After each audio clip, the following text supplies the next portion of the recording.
हर हर महादेव। आज मैं एक शिव चर्चा भजन लेके आई हूँ। अच्छा लगेगा, बहुत सारा प्यार दुलार बरसाना और कमेंट भी बताना ये भजन कैसा लगा। टूट गया कंगन जोड़ाई कैसे, जोड़ाई कैसे, रूस गए भोला मनाई कैसे, रूस गए भोला मनाई कैसे। टूट गया कंगन जोड़ाई कैसे, जोड़ाई कैसे, रूस गए भोला मनाई कैसे। भोला दुआरे एक अंधा पुकारे, भोला दुआरे एक अंधा पुकारे। अंधा के नैना दिवाई कैसे, दिलाई कैसे, टूट गयल भोला मनाई कैसे। टूट गयल कंगन जोड़ाई कैसे, टूट गयल कंगन जोड़ाई कैसे, जोड़ाई कैसे, रूस गयल भोला मनाई कैसे, रूस गए भोला मनाई कैसे।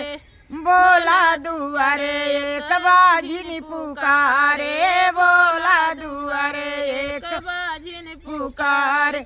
बाजिन के लालन दिलाई कैसे, दिलाई कैसे, रूस गयल भोला मनाई कैसे, रूस गयल भोला मनाई कैसे। टूट गयल कंगन जोड़ाई कैसे, जोड़ाई कैसे, रूस गयल भोला मनाई कैसे, रूस गयल भोला मनाई कैसे।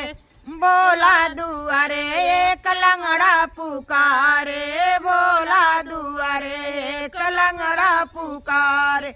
लंगड़ा के पैरा दिलाई कैसे, दिलाई कैसे, रूस गयल भोला मनाई कैसे, रूस गयल भोला मनाई कैसे।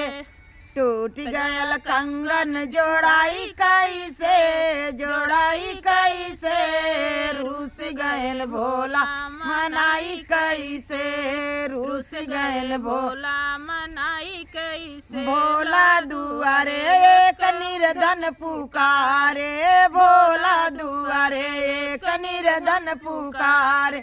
निर्धन के धान देवाई कैसे, देवाई कैसे, रूस गयल भोला मनाई कैसे, रूस गयल भोला मनाई कैसे।